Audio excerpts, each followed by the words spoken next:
Hoje eu faço uma apresentação, gente, trazendo um pouco da história do professor Antônio Cândido, que eu vou tomar a liberdade de me referir a ele como Antônio Cândido. E ele faleceu esse ano, né? E ele é um dos ícones aí da literatura brasileira no lado da crítica, no lado da teoria da literatura. Então, eu acho que é interessante a gente escutar um pouco a colaboração dele em termos de formação literária e como que ele sempre buscou a necessidade de envolvimento maior com o texto literário. Por quê? Esse envolvimento maior com o texto literário contribui aí para a formação do cidadão. Então, se a gente pensar como estudantes, cidadãos brasileiros em formação, porque ainda o Brasil é uma nação muito nova, a gente precisa sempre dessa busca. E a literatura entra aí como essa contribuição para que nos tornemos melhores críticos, melhores leitores, né? Então, vamos trabalhar um pouco o papel da literatura aí nesse discurso. Eu vou fazer uma apresentação em PowerPoint. Qualquer dúvida, se vocês quiserem também passar uma listinha com os e-mails, eu posso enviar os slides para vocês. Eu acho que o trabalho que está sendo feito aqui vai ser disponibilizado também online em breve. Então, fica a critério de vocês. Se vocês quiserem, daqui a pouquinho eu passo a lista para a escrita dos e-mails, por gentileza. Então, o texto, né, base aí dessa apresentação é a Dialética da Malandragem, né, e o que vai ser o trabalho feito em cima da Dialética da Malandragem do Antônio Cândido. Vai ser o papel da literatura na denúncia contra a ordem / desordem no cenário político e social brasileiro. Nós estamos vivendo um momento muito turbulento no Brasil, gente. O momento aqui hoje não é, talvez, de tomar partido, mas a gente também não precisa ser acrítico. Temos que, às vezes, em alguns momentos, não diretamente, mas alinhavar aí as nossas escolhas em termos assim, de organização pessoal, organização na pátria. Eu vou tomar liberdade, como ontem o professor Newton fez também, de levemente expor algumas das minhas opiniões, mas sem fazer nenhum tipo de juízo de valor aí, principalmente nesse momento crítico, juízo de valor partidário. Okay? Então, gente, a gente tem que falar um pouquinho do Antônio Cândido. Antônio Cândido de Melo e Souza, ele foi professor da Faculdade de Filosofia, Letras e Ciências, da USP por 50 anos, de 1942 até 1992. Ele foi um dos principais pensadores ligados aos estudos sobre a formação no Brasil, inaugurados nos anos 30 e 40 por Gilberto Freire, são nomes já conhecidos nossos, né, gente? Gilberto Freire, Sérgio Buarque de Holanda e Caio Prado Júnior. Ele foi autor de uma das obras fundamentais aí da formação da literatura brasileira, intitulada Formação da Literatura Brasileira, que foi publicada em 1959. Ele tem outros textos publicados, um deles é Os Parceiros do Rio Bonito, que foi aí a tese de doutoramento dele. Ele é de formação inicial sociólogo, né? Nascido no Rio de Janeiro, viveu em Poços de Caldas e depois toda a formação profissional dele foi em São Paulo. Então a gente brinca que ele é carioca de nascença, mineiro de coração e paulista de profissão. Então ele conseguiu, de certa forma, fazer essa movimentação aí em estados muito importantes da representação nacional, né? Então ele conseguiu ter essa visada diferenciada em locais diferentes. Então, eu acho que essa movimentação vai ser muito presente na obra dele e vai ser muito presente também no que a gente propõe aqui hoje, nesse seminário. Como que a literatura pode contribuir nessa busca, né, do bem comum. Lógico, a gente não tem uma receita mágica. O que a gente traz aqui são possibilidades aí de leitura que possam contribuir aí na nossa formação como cidadãos brasileiros, leitores, etc. Okay? Então, o que é a formação da literatura brasileira? O texto que ele publica, né, traçando aí esse nosso início da literatura. Não que a gente não tivesse outros textos críticos sobre a literatura brasileira, mas esse marca meio que esse pontapé inicial para uma crítica mais especializada, que foge um pouco aquela necessidade do enquadramento das escolas literárias. Esse texto é naturalista, esse texto é realista. Lógico, gente, que essas escolas literárias são super importantes. Por quê? Porque elas têm um papel didático, né? Na leitura hoje, por exemplo, os alunos vão lá seguindo as escolas literárias, só que elas prendem muito a obra. Elas prendem a obra em em momentos que são muito específicos do contexto da produção dela e pronto. Aí a gente deixa a obra presa lá no passado dela. Infelizmente, eu tenho filhos hoje no ensino médio, eu acompanho ainda formação literária de ensino médio em especial, com essa necessidade de se prender à obra aí nas escolas literárias. Aí, infelizmente, a gente perde muito da literatura. Lógico, de novo, didático sim, mas esse não é o único papel que pode ser exercido. Se a gente fizesse isso, né, hoje a gente nem estaria aqui. A gente estaria preso aí à escola formalista, pegando um texto literário e avaliando o quê? Personagem, ponto de vista, símbolos, etc. E pronto. Foco narrativo, etc. Não que esses pontos, esses elementos de constituição da obra não sejam necessários. Eles são super necessários. Só que nós precisamos fazer uma outra forma aí de análise ou de ato de leitura que deixe a obra mais livre e que permita que a obra seja lida até os dias de hoje. Senão a gente prende ela lá no passado. Então, qual que foi o papel aí da formação da literatura brasileira? Momentos decisivos. Ela foi publicada em 59 e estuda o período de 1750 a 1870.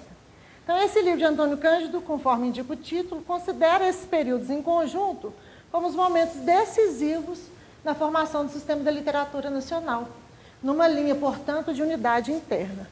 Essas informações são tiradas aí, gente, de outros textos, né? Porque já tem hoje a internet, é um mundo tão vasto. A gente pode ir pegando algumas ideias e simplesmente organizando aí uma apresentação. Isso aqui está num blog do Robert Schwartz. Eu não sei se vocês conhecem ele. Ele é um crítico literário também. Ele foi aluno do Antônio Cândido. E a linha especial dele de estudo é Machado de Assis, né? Que também é uma linha que é bastante interessante para mim. Foi parte aí do meu trabalho de doutoramento. O que foi minha tese de doutorado, gente? Eu sou, na verdade, da literatura inglesa e trabalho um poeta do século XVII de nome John Milton. Quem foi John Milton? Ele escreveu Paraíso Perdido, texto em inglês, Paradise Lost. E o que é o Paraíso Perdido? Ele pega o mito de Gênesis, da Bíblia, linhas breves, e faz aquilo virar um poema épico, de 12 livros.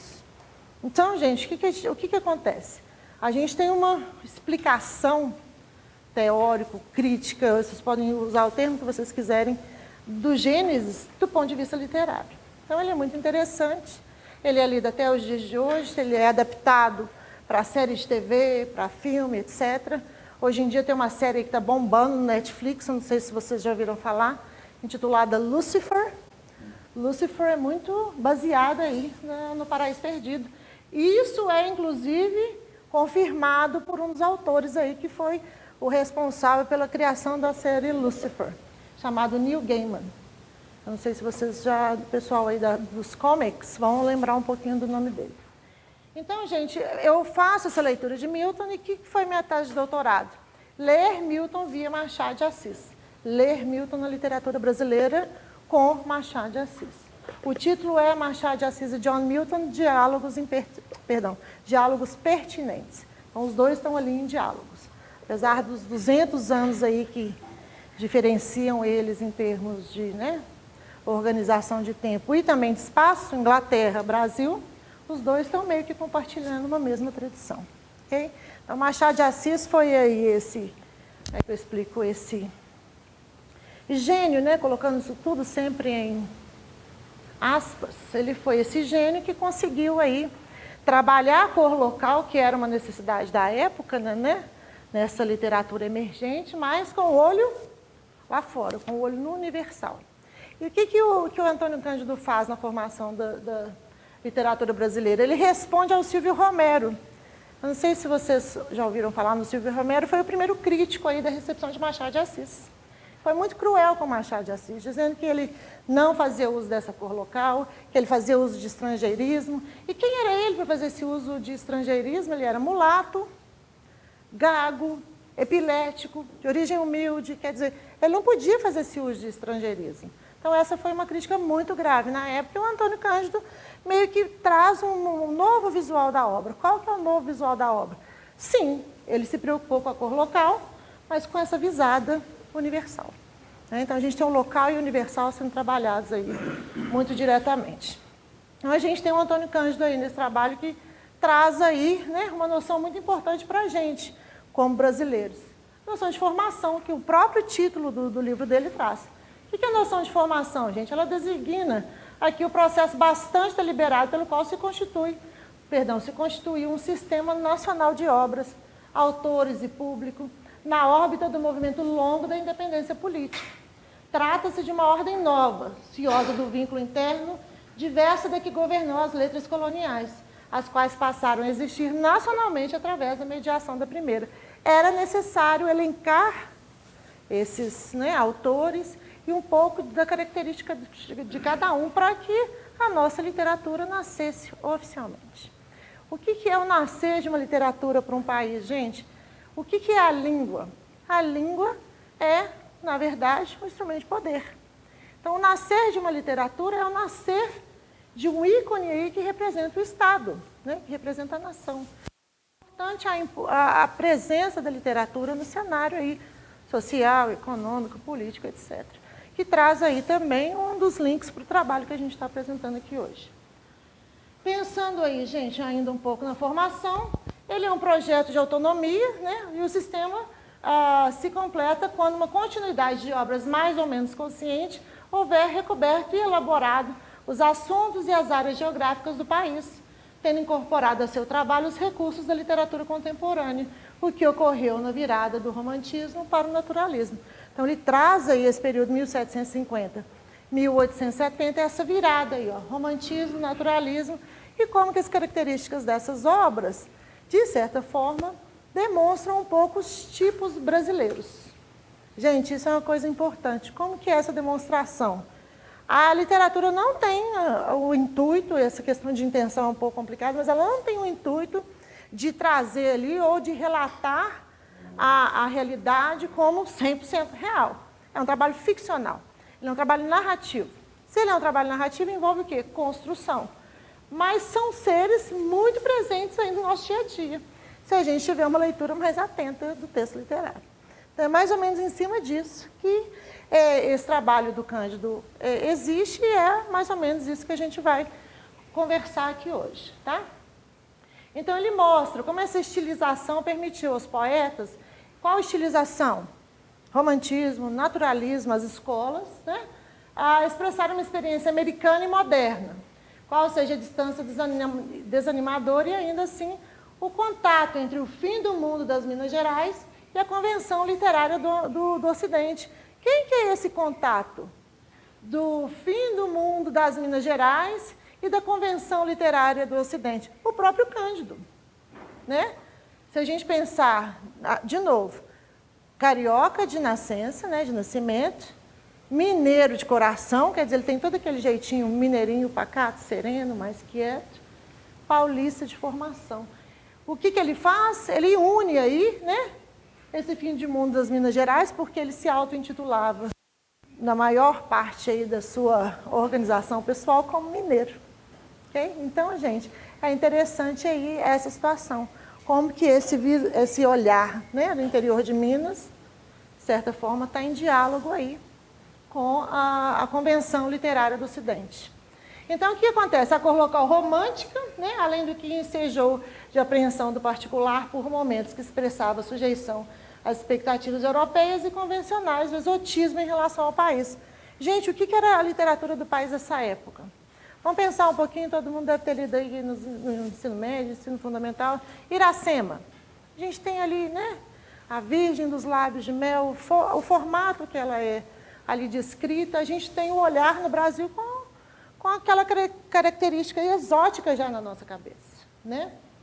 Se a gente for pensar Senhora, a gente tem a representação, né, daquele romance firme, com linguagem pesada, demonstrando a hierarquia da época. Então, o que nós temos? A gente tem o local, né, muito desenvolvido, expresso aí nessa cor local, e o que o Machado de Assis, de certa forma, é o autor de Memórias de um Sargento de Milícias, eles vêm e bagunçam com isso tudo. Eles trazem a cor local, mas o olhar está lá fora. E aí a gente pega a literatura brasileira e joga no mundo.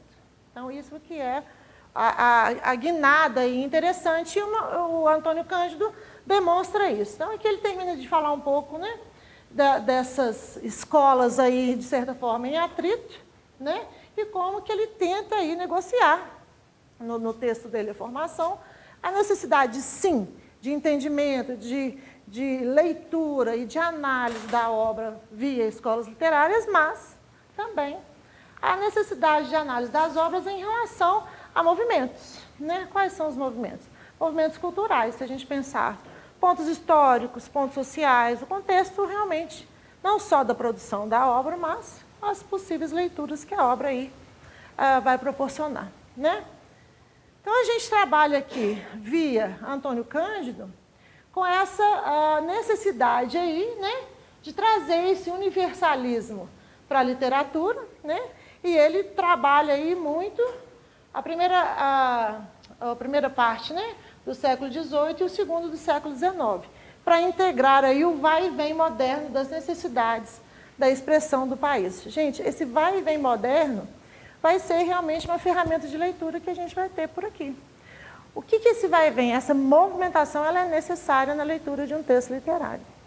Se a gente for pensar, por exemplo, o protagonista, né, das memórias de um sargento de milícias, ele chama Leonardo, então a gente vai movimentar com ele o tempo inteiro.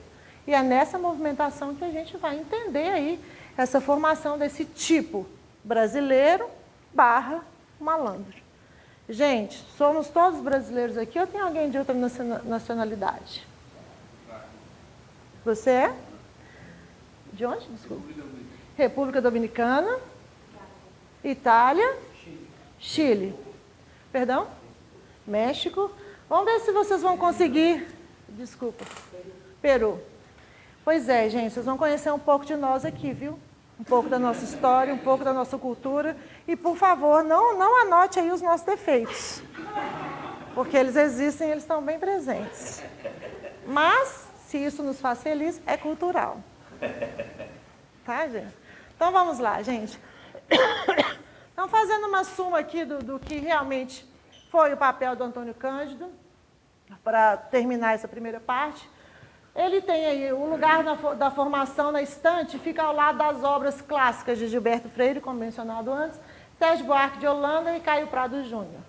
Pensando nele também como pessoa e como crítico literário engajado aí em sistemas aí, que buscavam, né, o mundo melhor ou esse bem comum, ele foi um dos membros formadores do PCdoB e um dos membros formadores do PT, que são os partidos aí que levantaram a bandeira, né, de lutas aí que viessem beneficiar mais o menos privilegiado. Ele foi bem contra a formação política e o governo de Vargas, então ele sempre, lógico, extremamente contrário ao período que a gente teve da ditadura, então ele foi esse ser engajado socialmente falando e literariamente falando. Então esse é o Antônio Cândido que deu origem a esse texto que a gente vai trabalhar aqui hoje. Pensando aí no texto dele, a formação da literatura brasileira, ele é um livro fundador, né? Ele não esquece as influências estrangeiras e elas são estudadas sem ofuscação colonizada nem arrepios nacionalistas. Isso são termos muito interessantes, gente. A influência está lá, mas ela sai daquela carga negativa de débito literário, como se literatura fosse um sistema de contabilidade cultural. Ó, por exemplo, Machado de Assis leu Milton. Por causa disso, Milton está aqui e Machado está aqui, né? De jeito nenhum. Milton está aqui e Machado está aqui. A posição deles é horizontal. Eu gosto muito da metáfora da tábua redonda, né? Pensando aí no rei Arthur. O que é a noção de tábua redonda? A gente está numa mesa ali, todo mundo junto. Ok, gente? Então, essa é a noção que a gente tem. Então, e ele faz isso muito bem no texto dele. Ele tira esse arrepio. Ai, se Shakespeare está na obra de Machado de Assis só é bom porque ele copiou Shakespeare. Pelo amor de Deus, gente, isso é um tipo de leitura muito cruel, inclusive. Ele simplesmente pegou Shakespeare, porque ele era muito inteligente, e recriou de formatos assim, super interessantes. Se a gente pega, por exemplo, um Dom Casmurro, e o que a gente lê em Dom Casmurro? Todo mundo fala que em Dom Casmurro está o Otelo, né? De Shakespeare, porque a gente tem o tempo inteiro ali o ciúme, né? A gente tem um trio, que é o Bentinho, A gente tem a Capitu, que são personagens aí famosos. E a gente tem o Escobar, que era o melhor amigo do Bentinho. Então, a gente tem esse trio, né? E o que acontece? Como a gente tem também no Otelo um certo trio, que é o próprio Otelo, a Desdemona e o Iago. E o Iago o tempo inteiro contando ali para ele, ó, cuidado aí que a mulher está te traindo, ó, presta atenção, presta atenção. Mas aqui no Dom Casmurro a gente não tem esse personagem. Trazendo ali o mal pelo ouvido, né? Tentando se envolver ali aquele cenário da maldade. Mas o que a gente tem, gente? A gente tem a cena de ciúme, sim. Então, embora Dom Casmurro é lido hoje também como uma releitura do Otelo, muitos têm em Dom Casmurro uma releitura do Hamlet. Por quê? Ele teve um problema muito sério com a mãe dele. Porque o Bentinho nasceu como fruto de uma promessa. Não sei se vocês se recordam ainda da leitura. O irmão dele tinha morrido, né, bebê. A mãe vai engravida de novo e ela faz uma promessa. Se correr tudo bem com você, você vai ser padre. E o menino se apaixona lá pela Capitu e a vida dele está toda bagunçada. Né? Miriam, Dom Casmurro é uma releitura do Paraíso Perdido. Né? Nós temos ali um filho que tem problema com a ordem familiar, sim. Lógico que, né? Eu acabo lendo, se vocês quiserem brincar um pouquinho com o nome dele, ele chama Bento Santiago. Não sei se vocês se recordam. Bento, né, do abençoado, e Santiago, do santo / Iago, trazendo a referência aí ao Otelo. Para mim, é uma figura aí do Satanás miltoniano, né?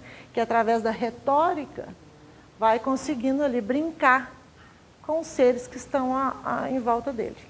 Né? Então, tem várias leituras. E o que acontece, gente? O que o Machado faz? Ele coloca o Brasil no cenário mundial. Aí vocês podem perguntar, aí Memória de um Sargento de Milícias? Não, gente. Ele é bem local. Mas ele é bem local trazendo um tipo que é super interessante para a gente. O tipo do malandro. Eu tentei lembrar ontem de algumas músicas. Malandro, malandro, mané, mané. Vocês conhecem essas músicas? Eu ia anotar, mas eu não sou muito boa de música, assim, principalmente música brasileira, que, né, infelizmente, eu não tenho muito essa formação. Mas como esse ser do malandro está presente no nosso dia a dia. Né? E como, de certa forma, ele é um pouquinho de todos nós aqui. Né? Lembrando, gente, de novo, bagagem cultural. Tá? Então, vamos lá. Em outras palavras, né, a formação busca reconstruir a história dos brasileiros no seu desejo de terem uma literatura. Então, aqui nós temos uma aliança de esforço artístico e missão nacional. Um fato de época relevante e definidor. Ou seja, nascida a nossa literatura, nasce ali o poder da nossa linguagem, nasce ali um cidadão diferenciado, com mais chance, né, de envolvimento em termos de formação educacional e formação crítica. Isso é o que a gente espera. Né? Infelizmente, talvez esse não seja o resultado que a gente ainda colhe hoje em dia. Então, vamos lá. Então, falando um pouco da dialética da malandragem, em linhas gerais, depois a gente vai no texto, viu, gente? Falando da dialética da malandragem via Roberto Schwartz. Então, o que ele fala? Esse é um ensaio central para a crítica brasileira dos últimos decênios, né? E ele tem ali o que Antônio Cândido mostrou para a gente nessa análise que ele traz. O que ele mostra? Ele mostra a qualidade notável de um romance tido como menor. A gente pega a Memória de um Sargento de Milícias, quase não lido na época de sua publicação, nem 100 anos depois, ele começa a ser lido depois do Antônio Cândido. Então, ele passa a ser uma produção, assim, eu fiz até uma busca no Google, é como se ele fosse vendido por ano, eles estão tendo 3, 4, 5 edições publicadas ano, depois de 1970, da publicação do texto do Cândido. Tá? Ele é de 1854 e o autor, Manuel Antônio de Almeida. O que mais que ele mostra? Ele mostra a sua posição central na literatura e cultura do país, colocando em foco uma linha de força, a malandragem, até então despercebida, que vem da colônia e é retomada em algumas obras-primas do modernismo. Vou pegar um aqui que todo mundo vai lembrar. Cadê o nosso Macunaíma? O que é o Macunaíma, gente? Publicado pelo Mário de Andrade, né? Início aí do século XX. Ele é o nosso famoso anti-herói. Ele tem tudo de errado, gente. Tudo de errado. E ele tem uma característica, assim, bem presente do malandro, que vai ser aí ponto da nossa discussão, tema aí da nossa discussão. O que é o malandro? É o cara que só pensa nele. Se ele pensa nele, ele está distante da noção de comunidade. E se ele está distante da noção de comunidade, ele está completamente distante da busca de um bem comum. Porque ele só pensa nele. E ele vai tentar tirar vantagem em tudo. Né? O Macunaíma tenta tirar vantagem em tudo. Não sei se vocês se recordam aí da leitura. Mas é a mesma coisa. Né? Lógico, em contextos e situações diferentes. Né? O que mais que ele mostra? Ele mostra uma conexão estreita entre a sua originalidade formal, que é a análise do texto literário, foco narrativo, personagem, etc. e tal, mas ele mostra também uma peculiaridade da estrutura de classe da sociedade brasileira. Esta última salientada e revista a partir de seu papel matricial na organização profunda da narrativa. Daqui a pouco a gente vai chegar nele, vocês vão ver como que a estrutura social brasileira está relatada ali. Nesse texto. O que mais que ele mostra? Ele mostra a consideração comparativa daquela originalidade nacional ponderada no âmbito da humanidade contemporânea, no caso, através de um esboço de confronto entre a malandragem do sargento de milícias e o rigorismo puritano da Scarlet Letter de Hawthorne. Eu não sei se vocês conhecem esse texto desse escritor norte-americano do século XIX, A Letra Escarlate. Então, o que a gente tem ali no Hawthorne? Não só nesse texto, mas em outros dele. A gente tem ali o puritanismo e todas as falhas do puritanismo. Mas o que o Cândido trabalha em cima disso? Ele mostra que a organização social dos Estados Unidos foi feita diferenciada do Brasil. Em qual sentido? É como se lá eles fossem mais organizados, porque eles tinham a ordem, a pressão da ordem, a igreja ali comandando o tempo inteiro. Qual igreja? A igreja que iniciava ali o momento, né, do individualismo norte-americano, principalmente o protestantismo, e eles tinham no governo essa luta pelo indivíduo. Então, é uma sociedade completamente individualizada, né, onde as amarras, algumas ali da igreja protestante, faz com que eles tenham o tempo inteiro o problema da culpa. Então, eles são pecadores, assim, naturalmente. Não que não sejamos pecadores também, mas é que o pecado ali está com eles o tempo inteiro. Se a gente pensar na história do Hawthorne, vocês já ouviram falar no episódio das bruxas de Salem? Foram mulheres que foram lá selecionadas porque elas tinham ali parte com o diabo. Elas tinham problemas, na verdade, hoje a gente já tem vários estudos a respeito, saúde. Uma era esquizofrênica, tá? Outra sofria de ataques epiléticos. E eles liam aquilo tudo como bruxaria. Então elas foram lá, né? Teve o ritual, matou todo mundo, e o avô do Hawthorne estava lá, ele era um dos juízes.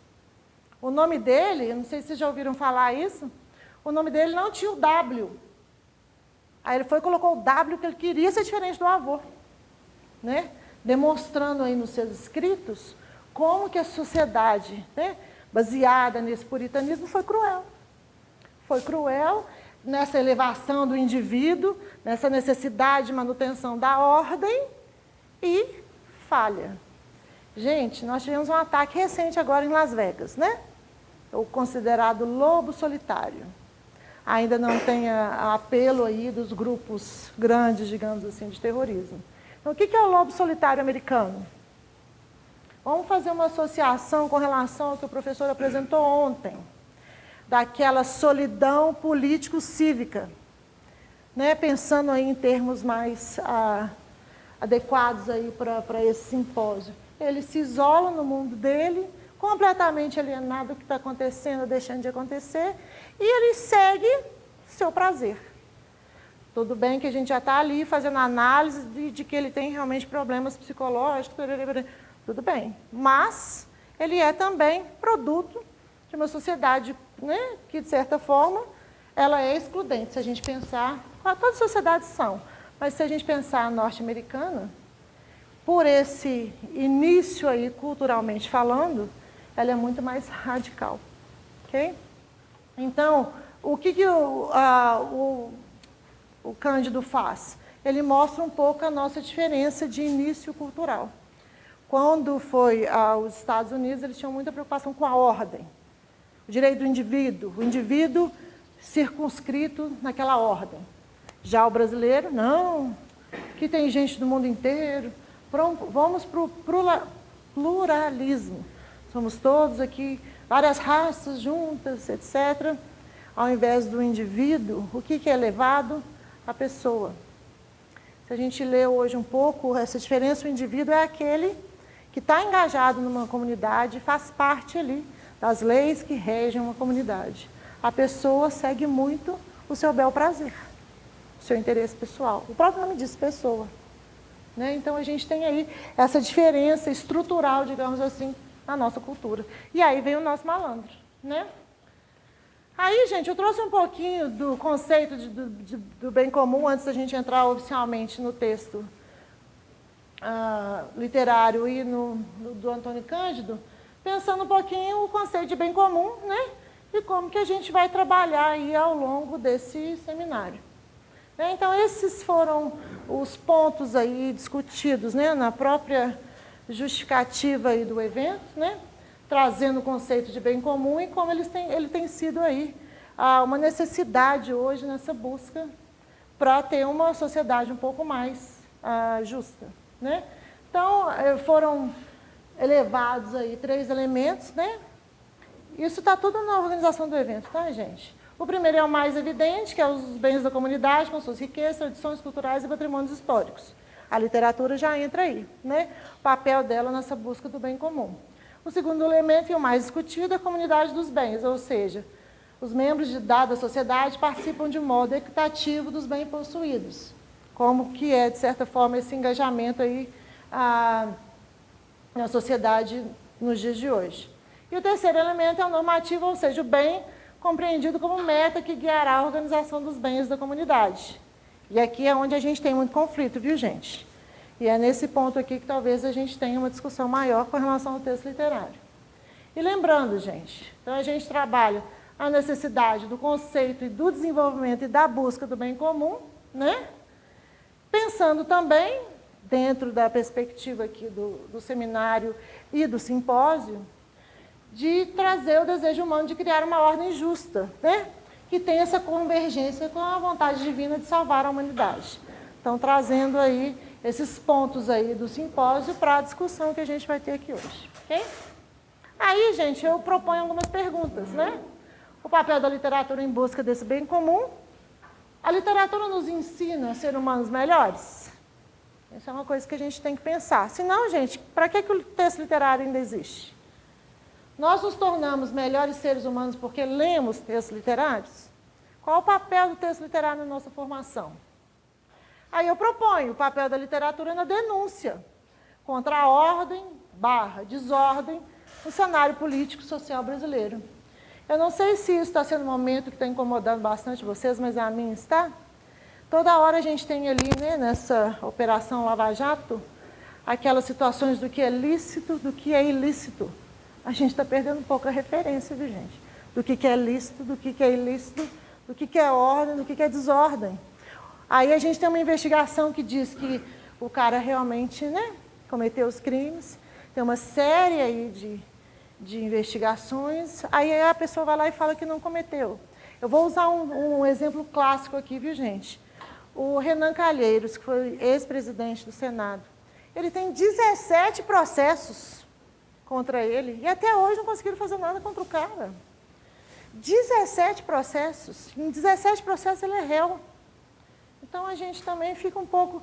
De novo, eu não estou aqui marcando posição partidária, mas se a gente pensar nesse elemento, pega um cidadão comum. O motivo lá, ele já está na cadeia, tudo bem que talvez ele não fique preso. Mas ele pelo menos vai responder a processo. O cara tem 17. Então é muito assustador isso, se a gente for pensar. Então a gente começa a perder um pouco o referencial do lícito, do ilícito, da ordem e da desordem, e a dialética da malandragem vai entrar exatamente aí. Como os personagens e como a trama do Memórias de um Sargento de Milícias traz aí, né, esse papel da literatura na denúncia contra essa ordem e desordem tão enraigada aí na nossa cultura de brasileiros que somos. Okay? com respeito aí aos convidados de fora, e espero que vocês, de novo, não levem os nossos, né, defeitos para outros lugares, que eles fiquem aqui. Igual aquela brincadeira que se faz em Vegas, fica em Vegas. Quem dera, né, se essa expressão do lobo solitário ficasse só em Vegas e acabasse. Nunca mais a gente tivesse esse tipo de atentado, né, gente? Podia tanto ser assim, né? Então vamos lá, pessoal. Falando um pouquinho do Memórias de um Sargento de Milícias, tá? Ele foi publicado entre 1852 e 1853 no Jornal Correio Mercantil do Rio de Janeiro. Porque ele é um romance publicado em série, em alguns momentos ali o Antônio Cândido aponta para essas lacunas que o romance publicado em série, às vezes, né, eleva. Ele é considerado um romance urbano, né? E aqui a gente tem um pouquinho a explicação do que é o romance urbano. Porque ele enfoca uma temática estritamente vinculada à esfera social. Ou seja, ele se dedica especialmente a reproduzir e tecer críticas aos hábitos praticados no âmbito da sociedade. Na história da literatura, ele corresponde às obras produzidas pelo realismo, particularmente no século XIX. De novo, vamos ler ele só como romance realista e pronto? Não. A gente vai abrir aqui para outras discussões, tá? Então, ele é um romance urbano, né, mais autêntico desta época no Brasil, e apesar de integrar a escola romântica, também foge às características tradicionais. Só um minutinho. Ele integra a escola romântica em termos de tempo cronológico. Mas ele escapa a essas características, recebendo ali, ou sendo lido ali, com características também realistas. Qual o período, gente? Período da regência dos primeiros momentos do reinado do Pedro II. Tá? Então, aqui a gente já tem o contexto da produção do romance. Okay? Aí, gente, nós temos aqui, em linhas gerais, eu vou fazer um breve resumo, breve, se já é resumo, já é breve, né? Vou fazer aqui um resumão, peguei algumas notas aqui para não esquecer nenhum detalhe, viu, gente? Então, nós temos, eu tenho certeza que vocês vão lembrar dele. Lembra o Leonardo Pataca? Esse nome é familiar, ele é o pai do Leonardo, que é o protagonista do romance. E o que acontece? O Leonardo, protagonista, é filho do Leonardo Pataca e a mãe de nome Maria. Então, é interessante aí a organização dos nomes, viu, gente? O que acontece com a mãe? A mãe trai o pai, né? E nessa traição, eles têm uma briga muito séria, o pai vai dar uma espécie de pontapé no menino, e o menino carrega o sofrimento desse pontapé ao longo da narrativa. Então, gente, o que acontece? A mãe, ela é infiel, foge ali com o amante dela, e o pai começa a ter problemas com o menino, também tem ali alguns romances paralelos, embora ainda não oficialmente casado, porque a mulher já abandonou, mas ainda no papel de pai, e o Leonardo, de certa forma, é abandonado. E é criado pelos padrinhos. Tá? O padrinho é um barbeiro, né? Só relacionado aí na narrativa como padrinho, e ele quer muito, mas muito mesmo, que o seu afilhado seja padre. Então, ele vai tentando, né, fazer com que a vida dele seja toda organizada para que ele se torne padre. Primeiro dia na escola, o que aconteceu? Brigou, levou para uma adoidade, expulso do colégio. Aí ele foi e falou, então você vai ser sacristão. Colocou ele na igreja, tá? Ele fez amizade com o padre, gente, com todo respeito aos padres aqui presentes. O padre tinha uma amante, né? Uma cigana. Aí o padre vai lá, tem um momento com a amante, e aí ele vê, né? Vai e conta para todo mundo que o padre estava dando uma puladinha de cerca dele lá, expulso da igreja também. Ou seja, se a gente for pensar, né, na noção de comunidade, na noção de comunidade em busca desse bem comum, ele foi expulso das duas possibilidades de comunidade da vida dele. A escola, tchau. A igreja, tchau. Então, ali a gente já tem o nosso malandro assim, ó, nato, completamente distante da noção de comunidade e pronto aí para seguir o seu lado pessoal ao seu bel prazer. Ok, gente? Então, esse é o nosso Leonardo Pataca. Aí, gente, falando um pouquinho mais dele. O padrinho tenta de todas as formas possíveis, né, ajudá-lo, e ele só fazendo coisa errada. O padrinho gostava tanto dele, gente, mas tanto que ele não conseguia ver que o caráter dele era falho, né, e passava a mão na cabeça dele o tempo inteiro. Até o momento que ele foge aí com os colegas, né, mais jovens, e ele vai morar numa residência que tinha um grupo de jovens. Nessa residência ele conhece a Vidinha. Olha o nome da personagem, Vidinha. Então o pejorativo aí já está bem claro. Aí ele começa lá a ter, né, momentos com ela, mas os primos gostavam dela, eles vão e denunciam o Leonardo lá para a polícia. Falam, ó, ele está bagunçando com as moças lá, está abusando delas. Aí ele vai preso. Primeira prisão dele. Depois dessa primeira prisão, gente, o padrinho vai, tenta ajudar de todas as formas, vai, tira ele de lá. Aí a madrinha vai e tenta falar assim, olha, ele precisa arrumar um emprego. Ele tem que arrumar um emprego, já que ele não estuda, né? Ele vai arrumar um emprego, ele vai ter um ofício, ele vai ser correto. No primeiro dia do serviço dele, ele vai lá, passa a mulher, né, que é a esposa do chefe, ele vai e pega a esposa do chefe. O que acontece? Demitido no primeiro dia. E aí, gente, fica uma situação muito complicada.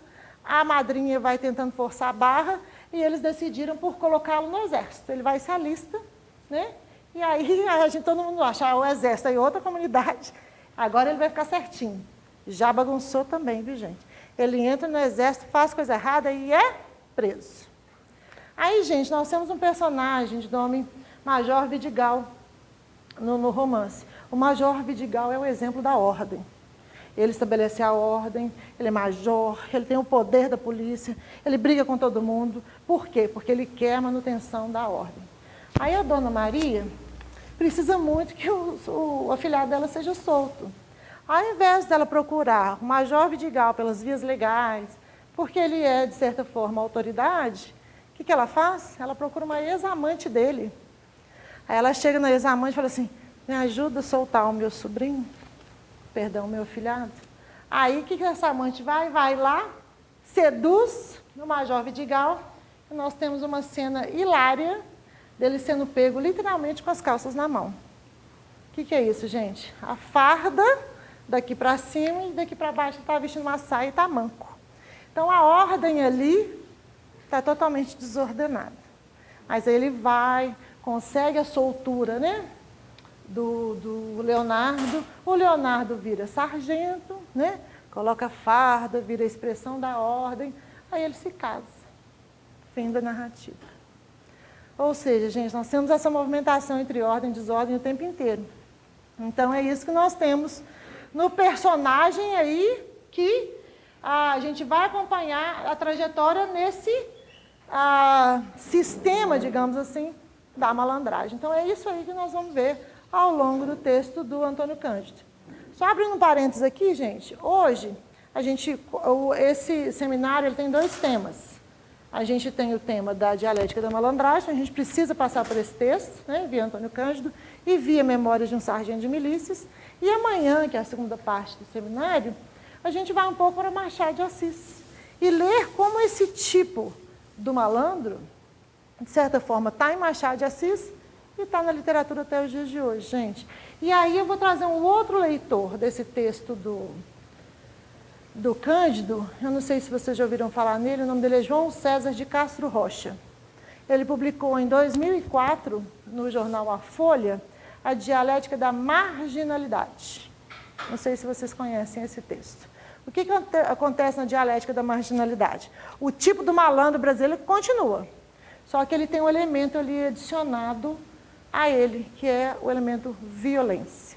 Então, se a gente pensar, por exemplo, em textos que foram produzidos mais recentemente, como A Cidade de Deus, que depois virou adaptação fílmica, o que a gente tem na Cidade de Deus? A gente tem o malandro, né, o Zé Pequeno, lá da comunidade. O que é o Zé Pequeno? Ele é um malandro que tem com ele a violência. Gente, eu não sei se vocês assistem novela aqui no Brasil, nós estamos com uma novela aí, das 9, meio que mostrando essa comunidade aí, e a gente tem ali o tipo malandro, né, que é o chefe da boca, e como que a gente está agora na sociedade do espetáculo, né? Como que essa comunidade se torna um local super, hiper definido, com leis locais, com pontos locais, e o bem comum, cadê ele? Né?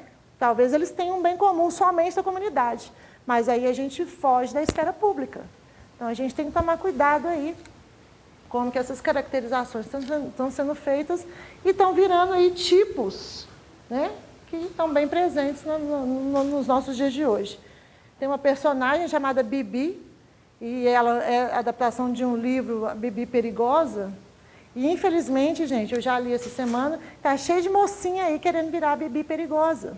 Então, como a gente está tendo um tipo da novela jogado aí na sociedade, infelizmente, sem muita explicação, os meninos hoje, adolescentes principalmente, distantes do texto literário, né, porque as leituras hoje estão ficando cada vez mais escassas, o sistema educacional é falho, porque a gente está com a literatura ainda presa ali nas escolas literárias, os alunos não conseguem sair daquilo, então eles morrem de tédio, odeiam literatura, né? Então a gente está aí com a literatura, de certa forma, não podendo contribuir para esse momento hoje de leitura da malandra Bibi Perigosa, que também, barra, é uma marginal. Marginal em dois sentidos, no sentido de criminosa e no sentido de distanciada da esfera pública. A margem no sentido de estar ali presa à comunidade e também, infelizmente, pela condição do país, excluída pela organização político-social e econômica do país. Tá, gente? Eu gosto de ilustrar, às vezes, essas coisas de novela, isso, porque isso é o que, de certa forma, a gente está vivendo hoje também. E que nós estamos aqui hoje num ambiente acadêmico, ambiente privilegiado, onde todos aqui, né, têm um envolvimento de leitura muito bom, mas na rua não é isso que está acontecendo, não.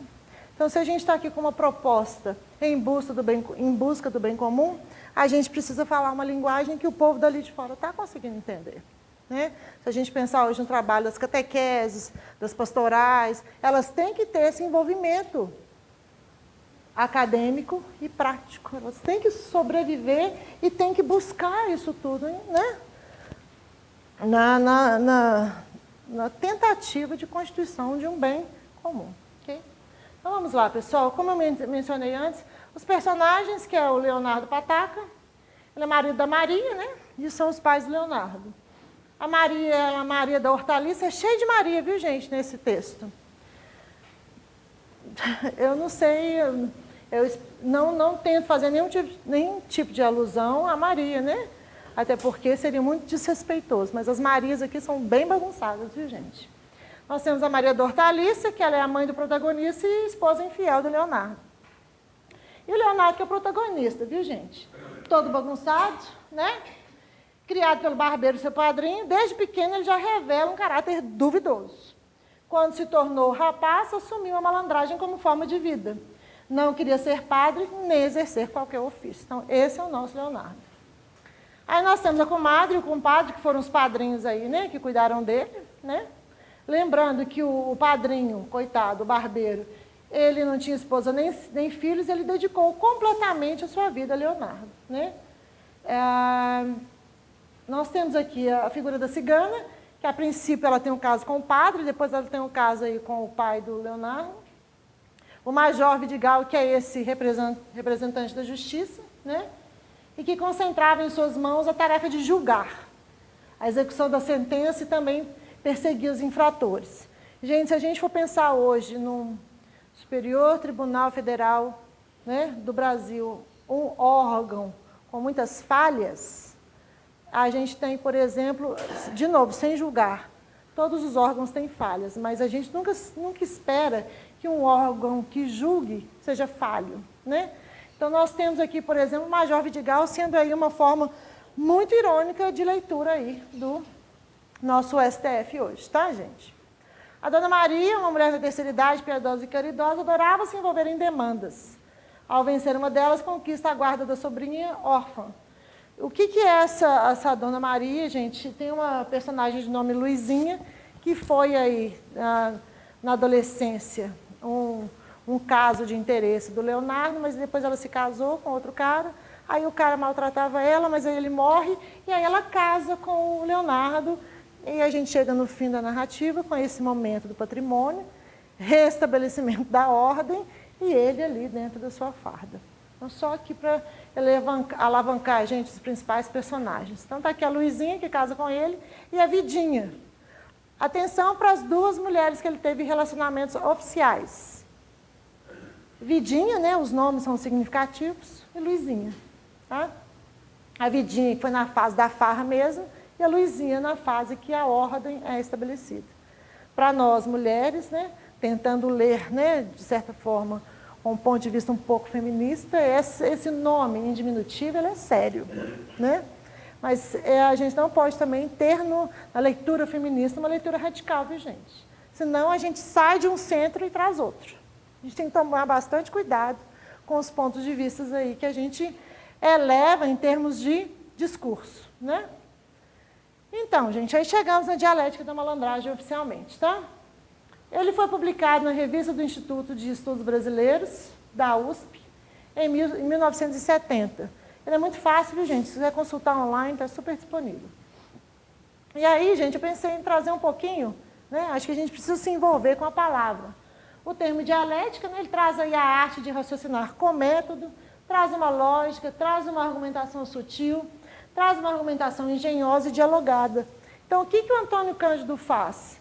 Ele vai por todos esses caminhos. Ele reflete, ele argumenta, ele tem análise, ele tem método, né? Ele dialoga, para que ele consiga aí compor essa sua dialética. Então, só chegando aí nesse ponto para a gente se preparar para a malandragem. Aí o Cândido separa, né, o ensaio literário dele em alguns pontos que a gente põe aqui em discussão. Ele é um romance picaresco. O que é o picaresco? A gente tem na origem o pícaro. O que é esse personagem? Ele é ingênuo, ele tem a brutalidade da vida e aos poucos vai se tornando... Tá, e aos poucos o vai tornando esperto e sem escrúpulos, quase que como defesa, tá? Mas Leonardo, bem abrigado pelo padrinho, nasce malandro feito, como se tratasse de uma qualidade essencial, não um atributo adquirido por forças das circunstâncias. Se a gente for pensar aqui no pícaro, gente, a gente tem como base os romances espanhóis. Todo mundo conhece Dom Quixote, né? Dom Quixote vem como resposta aos romances de cavalaria, que a gente tinha ali a expressão do nobre, né, os cavalheiros que seguiam a nobreza, etc. e tudo. Aí o que é o Dom Quixote? Ele é o cavaleiro errante, cheio de erros, literalmente erros, no sentido de ação como no sentido de errância, de movimentação. E a função do pícaro, ele era, na verdade, um servo. Se a gente for pensar também como Dom Quixote, ele era um servo, ele vivia aí ao mundo, né? E o que acontece com esse servo? Geralmente ele era inferior, ajudante de cozinha, sujo e esfarrapado. E ele vivia, né, em vários ambientes. Então, essa movimentação ela é muito importante, viu, gente? Então, pensando aqui, por exemplo, no Leonardo, eu pergunto para vocês, ele tinha essa condição servil do pícaro? Ele precisava trabalhar? Ou ele tinha ali o padrinho garantindo o sustento dele o tempo inteiro? Ele não precisava trabalhar. Então, o padrinho tinha essa função. Então, por causa disso, embora na primeira recepção do romance ele era tido como um romance picaresco por causa desse personagem malandro, que se movimentava em várias esferas da sociedade, o Cândido fala que não. Ele não é esse, não. Ele pode ter essa astúcia, essa presença do trickster que fica tentando levar vantagem em tudo, mas ele não era aquele servo que precisava trabalhar e que ia de amo em amo, conhecendo várias esferas da sociedade. Não, ele não é isso. Então, o Cândido responde aí a essa nomenclatura que foi dada aí para tentar fazer a análise do romance. Aí ele vai e intitula uma outra possibilidade. É um romance malandro? Aí a gente vai começar a ler. Então, digamos então que Leonardo não é um pícaro, sai da tradição espanhola, mas o primeiro grande malandro que entra na novelística brasileira. E vindo de uma tradição quase folclórica e correspondendo mais do que se costuma dizer a certa esfera cômica popularesca de seu tempo, nosso tempo, Brasil. Tá? E aí ele sugere uma outra possibilidade. É um romance documentário? O que nós temos aí em termos de história, fatos históricos, que a gente possa considerar esse como um romance documentário? Gente, essas passagens são diretas aí do texto do Antônio Cândido, tá? Então, gente, o que nós temos? Ele é uma produção fiel da sociedade em que a ação desenvolve, talvez seja formular uma segunda petição de princípio, ou seja, ele reflete, sim, o Rio joanino, que é o Rio aí da primeira metade do século XIX. Mas ele não é fiel. Então, a gente tem ali um ponto histórico sendo completamente descrito para que a gente consiga fazer essa leitura aí, de certa forma, como romance documentário, né? Nós temos, por exemplo, o romance de tipo realista, que é arcaico ou moderno, e comunica sempre uma certa visão da sociedade, cujo aspecto e significado procura traduzir em termos de arte. Então, o que nós temos aqui? Nós temos a ficção. A ficção lendo a realidade. Tem elementos históricos? Sim. 100% fiéis? Mais ou menos, né? Então, o que a gente precisa pensar aqui é realmente que essas comparações são os elementos que a gente precisa para a definição de tipos. E é isso que, de certa forma, o Cândido faz. Tá? Aí nós temos ainda um elemento que esse é muito interessante, e isso vale a pena ressaltar aqui na nossa leitura, que havia, porém, um elemento mais antigo e importante para o cotidiano, que formava a maior parte da população, e sem o qual não se vivia, os escravos. O romance é de 1852 para 53, publicado oficialmente em formato romance, 1854. Brasil ainda era um período em que a escravatura existia. Então, gente, o que acontece com o romance? A gente tem uma nota de Mário de Andrade que é muito firme. Ele fala, no romance não há gente de cor. Isso é uma coisa grave, embora a escravidão existia, né? Então, a gente tem aqui, salvo algumas passagens que a gente tinha, por exemplo, as baianas de procissão dos ourives, e eles funcionavam aí, essas passagens, como mero elemento decorativo. E as crias da casa de Dona Maria, mencionadas de passagem, para enquadrar o mestre da reza. Gente, abolir a presença do escravo na narrativa é uma coisa muito séria, né? Então, o escravo existia na época e ele foi, de certa forma, abolida nos personagens. De novo, usando aí a crítica do Mário de Andrade, não agente de cor. Aí ele acaba virando um documentário restrito, pois ele ignora as camadas dirigentes de um lado, as camadas básicas de outro. Mas talvez o problema deva ser proposto em outros termos, sem querer ver a ficção como duplicação da realidade. Ou seja, como técnica narrativa, ele escolhe ali distanciar a presença do escravo para elevar o tipo do malandro. Então, é uma escolha literária, né? Então, a gente também tem que permitir, aí, até como ato de licença e técnica poética, que ele faça isso. Okay? Então, na verdade, o que interessa a análise literária é saber, nesse caso, qual a função exercida pela realidade social historicamente localizada para construir a estrutura da obra, isto é, um fenômeno que se poderia chamar de formalização ou redução estrutural dos dados externos. Ele reduz um dado estrutural externo. Qual foi o motivo? É uma possibilidade de leitura também. E aí ele levanta outras possibilidades. Ele é um romance representativo? E o que está baseado aqui nessa noção de romance representativo, gente? Aí ele traz, a natureza popular das memórias de um sargento de milícias é um dos fatores do seu alcance geral e, portanto, da eficiência e durabilidade com que atua na imaginação dos seus leitores. Ele é um romance representativo, e aí nós vamos dialogar aqui um pouquinho. O que traz aí essa possibilidade, gente? A gente está trazendo elementos do âmbito específico do Brasil, tá? Então, em outras palavras, há no livro um primeiro extrato universalizador, onde fermentam arquétipos válidos para a imaginação de um amplo ciclo de cultura. E há um segundo extrato universalizador de cunho mais restrito, onde se encontram representações da vida capazes de estimular a imaginação de um universo menor dentro deste ciclo, o brasileiro. Então, se a gente for... A gente tem um diálogo aí tão presente na tradição ocidental entre o local e o universal. Então, a gente tem sim a descrição da cor local, obedecendo aí às escolas literárias da época, mas a gente tem essa visada universal. Qual que é essa visada Se a gente for pensar também na comparação que ele faz com relação ao berço cultural norte-americano, que é realmente a definição, ao invés de sermos educados para sermos indivíduos, como parte de uma sociedade, somos educados para sermos, entre aspas, pessoas. Então, aí nós temos essa diferenciação e como que ela nos permite, de certa forma, essa movimentação tão leve entre o lícito com o ilícito, entre a ordem e a desordem.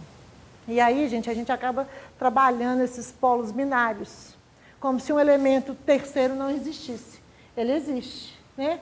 Só que o Cândido aponta para isso e, de certa forma, a gente não teve aí uma continuidade do trabalho.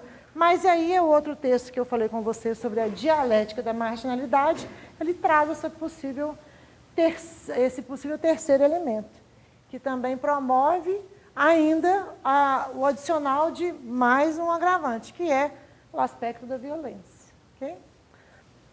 Então, nas memórias, o segundo extrato é constituído pela dialética da ordem e da desordem, que manifesta concretamente as relações humanas no plano do livro, do qual forma o sistema de referência.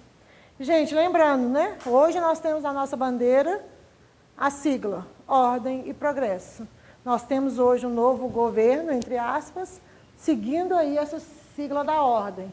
E nós estamos vivendo um dos momentos mais desordenados na história do Brasil. Né? Então, a gente está nessa movimentação entre ordem e desordem, é isso que a gente está vivendo hoje. Né? De novo, sem fazer juízo de valor, mas preocupados aqui em entender o que a literatura pode fazer para contribuir com a gente nesse momento. Né? Então, vamos fazer essa movimentação aí, junto com a narrativa, para tentar aí trazer uma possibilidade, né, nessa busca do bem comum. Então, tomemos como base o personagem central do livro, Leonardo Filho, imaginando que ocupa no respectivo espaço uma posição também central. Ele está à direita da sua mãe, à esquerda do seu pai, e os três no mesmo plano.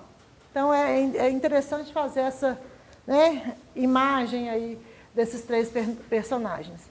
Com o mínimo de arbítrio, podemos dispor os demais personagens, mesmo sendo alguns vagos figurantes. Acima e abaixo, essa linha equatorial formada por eles. Então, ele tenta colocar aí nesse plano, né, os personagens da narrativa. Acima estão os que vivem segundo as normas estabelecidas, tendo no ápice o grande representante delas, o Major Vidigal. Ordem, eu sou Major Vidigal, eu traço aí, né, esses paralelos. Abaixo estão os que vivem em oposição, ou pelo menos integração duvidosa em relação a elas. Ou seja, ele vai tentar aí, nesse posicionamento dos personagens, traçar os polos. Um polo positivo, representando a ordem, e um polo negativo, representando a desordem. Okay? Então, poderíamos dizer que há, deste modo, o hemisfério positivo, como eu disse, né, da ordem, e o negativo da desordem, funcionando como dois ímãs que atraem Leonardo, depois de terem atraído seus pais. Então, a dinâmica do livro pressupõe uma gangorra de dois polos. Okay? Enquanto Leonardo vai crescendo e participando ora de um e ora do outro, até ser finalmente absorvido pelo polo convencionalmente positivo. De novo, quando ele se casa. A instituição do casamento ali posiciona, né, o personagem nesse polo positivo. A vida de Leonardo, gente, será igualmente uma oscilação entre os dois hemisférios, com maior variedade das situações. Então, o cunho especial do livro consiste numa certa ausência de juízo moral e na aceitação risonha do homem como ele é. Mistura de cinismo e bonomia, que mostra ao leitor uma relativa equivalência entre o universo da ordem e o da desordem, entre o que se poderia chamar convencionalmente o bem e o mal. Tá? Então, a gente volta aí para os dois polos, né, tradicionais da história, né, cultural ocidental. O bem e o mal. Estamos aí, né, separados entre esses polos, a gente vai se movimentando entre eles. Ninguém é 100% bom, ninguém é 100% mal, né? E a gente não tem mais esses termos absolutos. Então, a gente tem que se movimentar entre eles. A narrativa aqui, de certa forma, já vai mostrando essa movimentação. Lógico que essa movimentação, gente, é a descrição de um personagem que passou a vida inteira sendo malandro. né? Mas depois ele acha aí o hemisfério positivo. Às vezes eu me recordo de algumas situações que a gente escuta, né? Principalmente nesses programas mais extremos de rádio e televisão. O cara foi bandido a vida inteira, estuprou não sei quantas mulheres, né? Aí ele foi preso. Aí ele foi preso, na prisão, a gente tinha ali um trabalho feito por alguma igreja e ele se converteu. Todos nós aqui, cristãos que somos, acreditamos na conversão, né? E a gente espera realmente que ela ocorra. Mas a gente vê muitas das conversões ocorrendo por benefício próprio, né? Ele converte ali naquele período, é solto, fica na igreja mais um período, depois volta para a vida de bandido de novo. Então a gente tem que tomar muito cuidado com esse tipo malandro, né, gente? Isso são, assim, linhas gerais. De novo, sem fazer o juízo de valores, mas ele existe, ele está completamente presente. A gente tem casos aí, por exemplo, desse médico recente, que estuprou não sei quantas mulheres, né? Aí ele agora está doente, e aí a gente já está sentindo ali algum esboço dos direitos humanos tentando trazer algum tipo de benefício para ele. Não que ele não mereça, gente, mas eu acho que tem que ser muito, mas muito bem avaliado. E talvez é aí que a nossa justiça também seja muito falha, né? Então, assim, a gente, em busca do bem comum, ontem, quando o professor falava, né, dos conceitos, ele foi traçando aí a história desde a antiguidade dessa coisa pública, a justiça tem que andar lado a lado. A noção de justiça tem que estar associada à noção do bem comum, porque senão a gente vai ter sempre esses tipos tirando benefício dos outros. E essa noção de benefício, né, tirando vantagem do outro, sempre tem um em desvantagem. E aí nós não estamos na elaboração e muito menos na estabilidade do bem comum, né? De novo aí, entre os polos bem e o mal, a gente pode fazer também uma leitura aí, né, baseada em pontos mais teológicos, mas esse não é o foco aí do trabalho hoje. Então nós temos as duas personagens aí, as namoradas do Leonardo, a Luizinha e a Vidinha, que constituem um par admiravelmente simétrico. Os próprios nomes aí já colocam as duas em posicionamento. A primeira no plano da ordem é a mocinha burguesa com quem não há relação viável fora do casamento, né? E a Vidinha, pois ela traz consigo uma herança, ela é rica, viu, gente? E ela já é aquele personagem, assim, que já levanta o interesse pessoal por causa da bagagem financeira que ela traz consigo. E nós temos do outro lado a Vidinha, que representa a desordem. É a mulher que se pode apenas amar, sem casamento, nem deveres, porque nada conduz além da sua graça, da sua curiosa família, sem obrigação. Ou seja, ela é a representação do prazer, né? A gente tem a representação da ordem, né? Aquela moça própria para casar, e a gente tem a do prazer. Se a gente for pensar na sociedade da época, gente, era muito comum, né, a existência de um amante. Praticamente todos os maridos tinham aí as suas amantes. Era comum. Era a mulher da sociedade que obedecia às normas, né, da casa, etc. E a outra que era a representação do prazer, que ali ele fazia tudo o que ele queria com ela. A outra não, a outra era santa. Pensando aí na literatura inglesa do século XIX, a gente tem muito isso, a mulher era o anjo da casa, né? Aí depois a gente foi ver que ela também tinha uns lados aí meio negativos. Ela também tinha um pouquinho de diabinho dentro dela. Mas pensando na sociedade brasileira, a gente também tem a sociedade do século XIX, da presença aí da amante, ok? A gente tem o Major Vidigal, né, que no livro A Encarnação da Ordem, sendo manifestação de uma consciência exterior única e prevista no seu universo. Mais do que um personagem pitoresco, gente, o Vidigal encarna toda a noção de ordem. Por isso a estrutura do livro é um fecho de abóbada, e sob o aspecto dinâmico, a única força reguladora de um mundo solto, pressionando de cima para baixo e atingindo um por um os agentes da desordem. Ele tocava o terror mesmo, né? Fazia coisa errada, ele ia lá e pegava, até o momento que ele foi lá e se autodenunciou, né, gente? Então, sendo assim, quando a comadre resolve obter o perdão do afilhado, lembra que eu falei com vocês? O Leonardo está preso, né? Aí ela quer que ele seja solto, ela vai lá, pede para uma amante, pede para a Dona Maria, a Dona Maria vai e busca A solução, qual que é a solução? Pedir para que uma ex-amante dele ajudasse aí no poder de sedução para que o Leonardo fosse solto.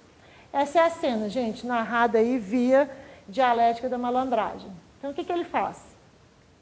Quando a comadre resolve obter o perdão do afilhado, é a Vidigal que pensa recorrer, por meio de uma nova série de mediações muito significativas dessa dialética da ordem e da desordem que se está procurando sugerir.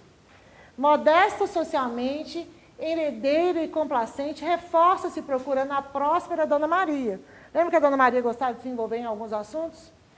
Que seria empenho forte para representante da lei, sempre acessível aos proprietários bem situados. Então, a Dona Maria que vai comandar esse momento aí para chegar até o Vidigal. E é com a pura ordem de um lado, encarnada em Dona Maria, porque ela tinha dinheiro, etc., ela era uma dama na sociedade, e de outro, a desordem feita, ordem aparente, encarnada em sua pitoresca xará, Maria Regalada. Olha o nome dela, gente. Ela era a Maria, que era amante, ex-amante do Major Vidigal. Então, a comadre parte para assaltar a cidadela ríspida. Então, ela parte para solicitar, né, o que ela tentava. O que a Maria Regalada faz? Ela chama o Major Vidigal de lado, né, faz aquele buchichinho no ouvido dele e conta algum segredinho, com certeza alusiva a alguma relação apetitosa do passado e, quem sabe, com possibilidades de futuro. Então, ela vai lá e seduz, né? A gente for pensar em Otelo de novo, a sedução entrando pelo ouvido, um segredinho ali. Aí, gente, a fortaleza da ordem vem abaixo. Ato contínuo e não apenas solta Leonardo, mas dá-lhe o posto de sargento, que aparecerá no título do romance, com o qual já, tem um erro aqui, ó, já reformado na segunda linha, casará triunfalmente com Luizinha, em fechando 5 heranças, para dar maior solidez à sua posição no hemisfério positivo. Gente, ele herda 5 heranças. Por quê? A Luizinha tinha a herança da Dona Maria, tá? Então, a Dona Maria falece, ela herda. Ele herda do pai, que o Leonardo Pataca também tinha. O do barbeiro, lembram? Que era o padrinho dele. O da madrinha, tá? E a Luizinha casou, não sei se vocês se recordam, com um cara que maltratava ela. Ele também deixou herança. Ou seja, o malandro nunca foi à escola, não frequentava a igreja, era bandido de carteirinha, ainda herdou 5 heranças. Ainda ganhou um posto no exército. Esse nasceu assim, sortudo. Então, vamos continuar, gente. Então, a posição de tal modo firme, que poderá, como sugerimos, baixar eventualmente ao mundo agradável da desordem, agora com o exemplo supremo do Major Vidigal, como eu mencionei para vocês. O que acontece com ele? Ele cedeu ao pedido da dama galante, apoiada por uma dama capitalista, de novo, aos extremos. Uma representando a vida e a outra representando a classe social, em suave conluio dos dois hemisférios. Aí vem a passagem. Então, há um traço saboroso que funde no terreno do símbolo essas confusões de hemisférios e essa subversão final de valores. Quando as mulheres chegam à sua casa, Dona Maria na cadeirinha, as outras se esbufando ao lado, o major aparece de chambre de chita, sabe aquele paninho chita, que é todo cheio de decoração, que a gente usa para fazer roupa de quadrilha? Então, ele está vestido aqui para baixo de chita, está usando tamanco, ou seja, ele estava ali, provavelmente, dentro de uma fantasia sexual, né, gente? Vestido de tamanquinho, de vestidinho, né? Aí, num desmazelo, se contradiz o seu aprumo durante o curso da narrativa. Atarantado com a visita, quer dizer, ele surta, desfeito em risos e arrepios de erotismo senil, ele corre para dentro e volta, envergando a casaca do uniforme. Aqui, da parte de cima, ficou o uniforme, né, do uniforme oficial, porque ele era major, devidamente abotoado e luzindo seus galões, né, aqueles símbolos ali que vão dando as patentes, né, militares, mas com as calças domésticas e os mesmos tamancos batendo no assoalho. Eu falei vestidinho, viu, gente? Mas era um formato aí de uma espécie de anágua, né, que dá esse formato aí. Então, o que ele estava vestindo, gente? Daqui para cima ele era a ordem, hemisfério da ordem, positivo, etc. Daqui para baixo ele era a desordem, o negativo, o ilícito. Então, olha a movimentação. O personagem que representa ordem cai por terra ao longo da narrativa. Né? E aí ele fica tão assustado, né, gente? Não, eu vou soltar, pode ficar tranquilo, além de eu soltar, ele vai virar sargento. Então, fica tudo muito prático. Gente, essas negociatas sociais, elas ocorrem até os dias de hoje. A gente tem a figura do malandro aqui com a gente. O ilícito está aqui, ó. Está no sangue. Não é no sangue do brasileiro, não, viu, gente? Só. No sangue da raça humana. Somos todos cidadãos falhos, né? Frutos do mesmo casal. Tá? Que comeu do fruto proibido, foi expulso do paraíso, né? Brincando um pouco com Milton. Não é isso? Nós somos filhos dos mesmos pais. Só que parece na cultura brasileira essa malandragem um pouco mais arraigada. Né? Vocês com certeza viajam quando vão, por exemplo, para outros países. Se você chegar, por exemplo, num hotel na Inglaterra, sua entrada é 11 horas. Mas você chegou 10 horas, deixa eu pôr a mala aqui, peraí. Não, não pode. Eles não têm esse poder de negociação. O brasileiro, pode ser, põe um quartinho ali, põe ali e tudo. A gente não tem isso? Lá não. Então, gente, e na maioria dos países, principalmente do hemisfério norte, qualquer comparação aqui é mera coincidência, em que a ordem parece ser mais estabelecida, o polo positivo e o polo negativo, né? Mas aí a gente tem a Austrália que salva a pátria, né, gente? Entre aspas, né? Então, assim, pensando geograficamente falando, essa posição aí, hemisfério positivo, né? Onde a ordem, de certa forma, está mais estabelecida, mas também, gente, isso tem muito mais anos de história do que a gente é jovem ainda. Pensando nos países, né? Salvo aí a África, né? O continente africano, a gente tem muito menos tempo de história do que eles, né? Também pensando em alguns países aí da América Central que tem mais tempo que o nosso, né? Então, a gente tem que tomar bastante cuidado aí, né? Em alguns elementos de brincadeira, porque essas generalizações são complicadas, mas sim, nós brasileiros, de certa forma, trazemos aí essa malandragem um pouquinho mais aguçada.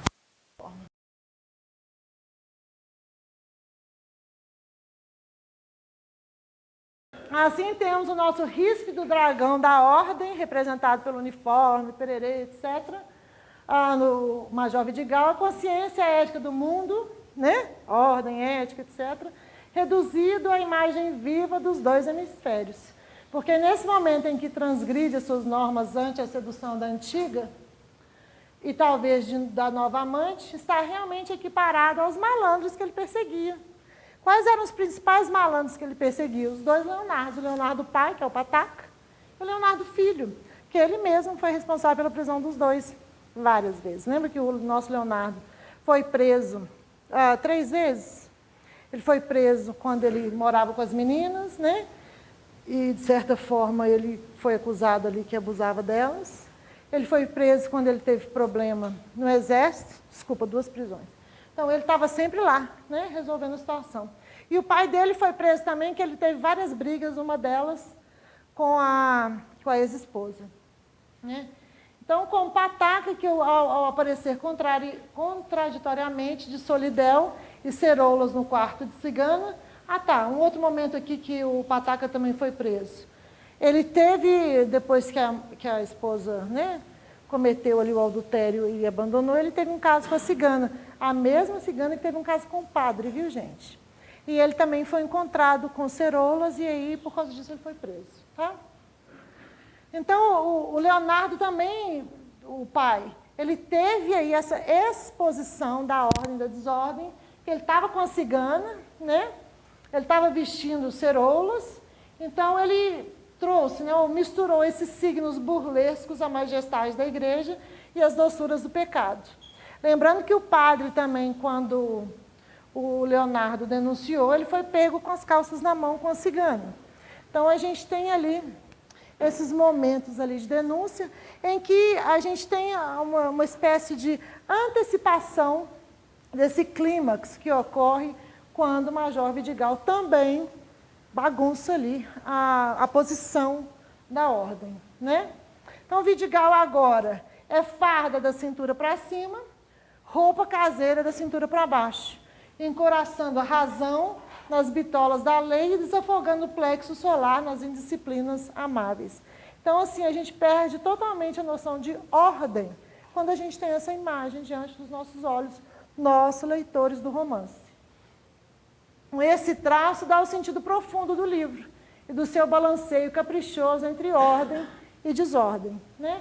Então, a sociedade que formiga nas memórias, ela é sugestiva, porque ela manifesta num plano mais fundo e eficiente, o referido jogo dialético da ordem e da desordem, funcionando como correlativo do que se manifestava na sociedade daquele tempo. Sociedade na qual uns poucos livres trabalhavam e os outros flauteavam ao Deus dará, colhendo as sobras do parasitismo dos expedientes. Suprimindo o escravo, Manuel Antônio suprimiu quase totalmente o trabalho. Suprimindo as classes dirigentes, suprimiu também os controles do mando. Aí, gente, a gente pode fazer um paralelo com esse momento que a gente vive hoje no Brasil, né? Qual o paralelo? O paralelo do jogo dialético da ordem e da desordem nesse contexto político-econômico do Brasil. Político, né? Vamos pensar o que a gente vem vivendo. A gente teve um presidente sendo destituído, né? A gente teve outro assumindo, ele era o vice, pensando aí na chapa, né? Para mim, ambos faziam parte de um mesmo grupo, pensando na chapa, ok, gente? De novo, sem juízo de valor. Aí nós temos um outro presidente cheio de denúncias, né? A gente tem um sistema judicial bagunçado, a gente tem uma Câmara de Deputados completamente assim, com representantes que a gente não confia. Eu não sei, pode ter um ou outro, eu não quero, mas a maioria deles, né?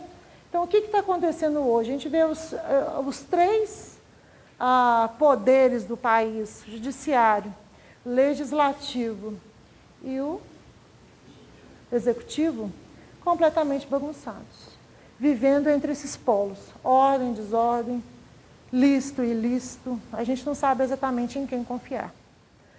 Aí, o que a gente precisaria hoje? Necessariamente, urgentemente, de uma reforma política. Mas não é reforma política discutindo o que vai acontecer o ano que vem, não, gente. É reforma política de bagunçar geral.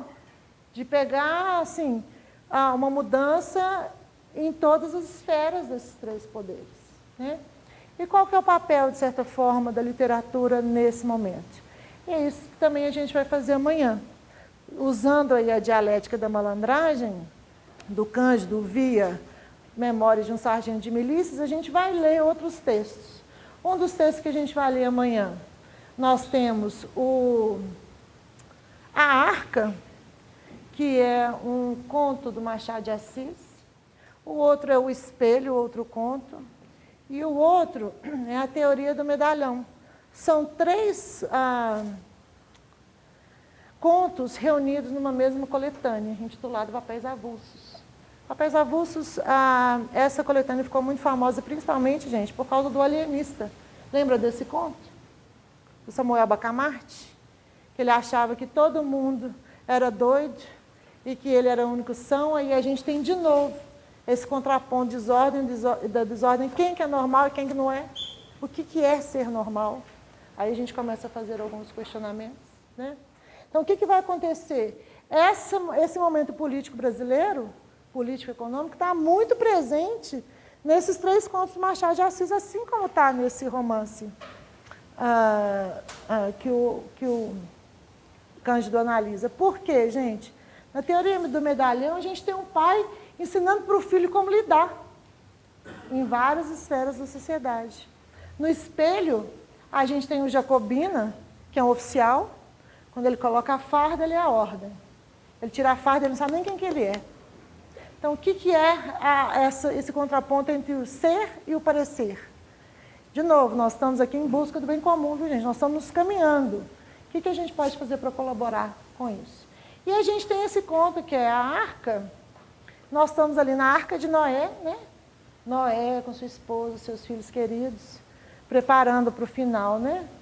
Do dilúvio e organizando um novo mundo. Já na Arca, os três irmãos brigam, porque eles já estão discutindo ali na Arca quem vai ficar com o melhor pedaço de terra. Então, gente, o que a gente tem? Aí nós vamos brincar um pouco com o texto literário de cunho, teológico, que a gente está ali com um mito bíblico sendo, de certa forma, questionado. A gente tem um texto literário / político, que é a teoria do medalhão, bagunçada aí nessa movimentação que os protagonistas passam para tentar tirar vantagem em tudo. E se a gente pensar nos nossos governantes hoje, eu não sei se vocês têm essa preocupação em análise do discurso, gente. Se analisar o discurso desses caras, pelo amor de Deus, o que eles estão falando ali é só em benefício próprio. Eles não estão, em momento algum, preocupados com o bem comum, eles estão, em momento algum, preocupados com a população. Né? E se a gente for pensar do ponto de vista econômico, não que o outro conto consiga fazer esse lado, mas também traz um pouco desse esboço aí, né? Dessa movimentação entre a ordem e a desordem. Nós estamos falando de texto literário século XIX, Brasil. Minha pergunta é, há alguma diferença com os dias de hoje? Ou seja, os tipos literários estão retratando, de certa forma, não com fidelidade, 100%, verossímil, etc., mas estão retratando, de certa forma, tipos que estão aí. Ó. Então, pensando aí nessa busca do bem comum, o que nós podemos fazer via leitores de literatura, gente? Trazer aí, esses jogos aí de significação e ver o que esses jogos podem fazer para nos ajudar, como melhores leitores, através de projetos literários, etc. Então, para concluir aqui, gente, antes que a gente faça essa reflexão final, ficou no ar o jogo dessa organização bruxuleante, fissurada pela anomia, que se traduz na dança dos personagens entre lícito e ilícito, sem que possamos, afinal, dizer o que é um e o que é o outro, porque todos acabam circulando de um para o outro com uma neutralidade que lembra o modo de formação das famílias, dos prestígios, das fortunas, das reputações, no Brasil urbano da primeira metade do século XIX. Romance profundamente social, pois, não por ser documentário, mas por ser construído segundo o ritmo geral da sociedade.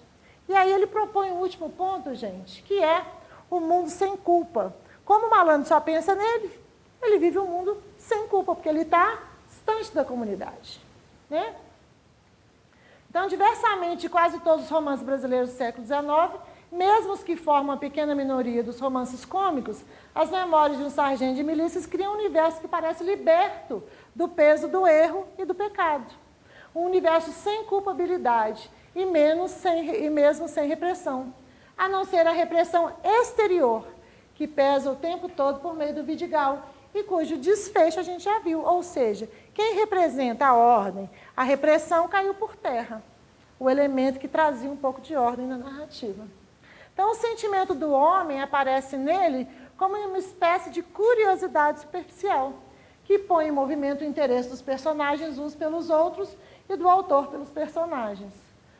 Então, gente, um dos maiores esforços das sociedades, através de sua organização e das ideologias que a justificam, é estabelecer a existência objetiva e valor real de pares antitéticos. Como que, de certa forma, esses pares podem negociar? Ordem, desordem, moral, imoral, lícito, ilícito, né? Verdadeiro, falso, justo ou injusto, esquerda, direita e assim por diante. Então, quanto mais rígida a sociedade, mais definido cada termo e mais apertada a opção. Por isso mesmo, desenvolvem-se paralelamente as acomodações do tipo casuístico, que fazem da hipocrisia um pilar da nossa civilização. Extremamente presente, contexto Brasil, século XXI, retratado, de certa forma, romance Brasil, século XIX. Então, aí ele traça o paralelo, aí, como eu mencionei antes, da formação histórica dos Estados Unidos, que houve desde cedo uma presença constritora da lei religiosa e civil que plasmou os grupos e os indivíduos, delimitando os comportamentos graças à força punitiva do castigo exterior e do sentimento interior do pecado. Ou seja, todo mundo ali, sociedade americana do século XIX, sou pecador, sou isso, sou aquilo, saía um pouquinho da regra e já era pecador. Tem um conto do Hawthorne que é intitulado O Pastor com o Véu Negro. Não sei se vocês conhecem. o título em inglês, The Minister's Black Veil. Era um pastor de uma congregação protestante. Ele simplesmente chega um dia para proferir ali, né, o sermão do culto, e ele joga um véu preto sobre o seu rosto. A comunidade se chocou completamente, estava todo mundo assustado. O que aquele véu preto estava fazendo no rosto de um reverendo? Então, o véu representava ali não só o pecado do próprio reverendo, mas o pecado de todo mundo. Todo mundo viu no véu ali, todo mundo tem alguma coisa errada com ele. Aí a pessoa fez associação a uma coisa errada que havia dentro dela ou dele. É a brincadeira que eu fiz aqui da primeira pedra. Todo mundo já deu uma escorregadinha aí, né, gente? E graças a Deus que a gente tem a figura do Cristo, né? Que nos, de certa forma, abole aí, ou nos conduz a uma possibilidade diferente de vida. Sem julgamento. Talvez buscando ali o que a gente está buscando aqui, que é o bem comum. Então, pensando aí para a gente fazer esse fechamento, então aqui ele fala mais um pouquinho do Hawthorne, né? Principalmente na letra escarlate e nas feiticeiras de Salem, só para ilustrar. Então, o que acontece aí nessa formação histórica americana? Esse endurecimento do grupo e do indivíduo confere a ambos grande força de identidade.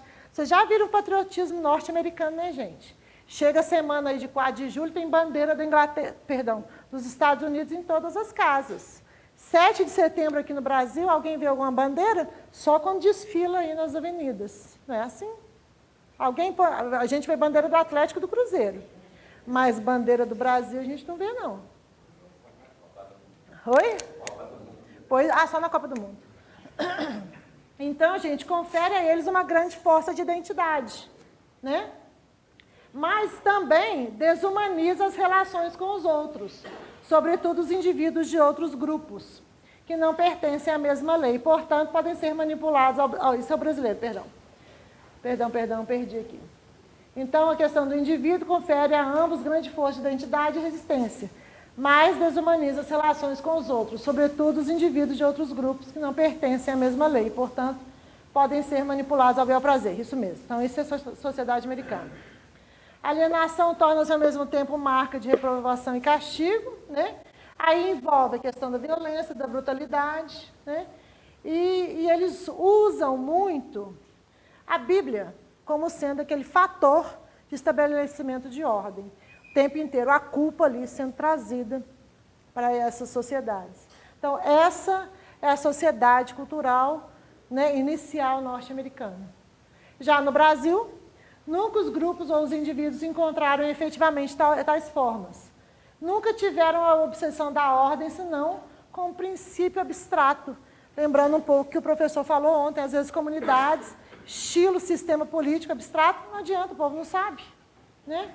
Então, as formas espontâneas da sociabilidade atuaram com maior desafogo e, por isso, abrandaram os choques entre a norma e a conduta, tornando menos dramáticos os conflitos de consciência. O malandro é malandro e não fazem um tipo de avaliação consciente de suas atitudes, né? Então, as duas situações diversas se ligam ao mecanismo das respectivas sociedades. Uma que, sob a alegação de enganadora fraternidade, pensando na sociedade norte-americana, visava criar e manter um grupo idealmente monorracial e monorreligioso, Estados Unidos.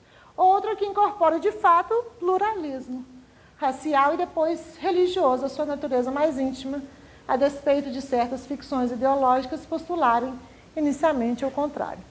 Então, chegamos aí, gente, a praticamente o final aí da apresentação.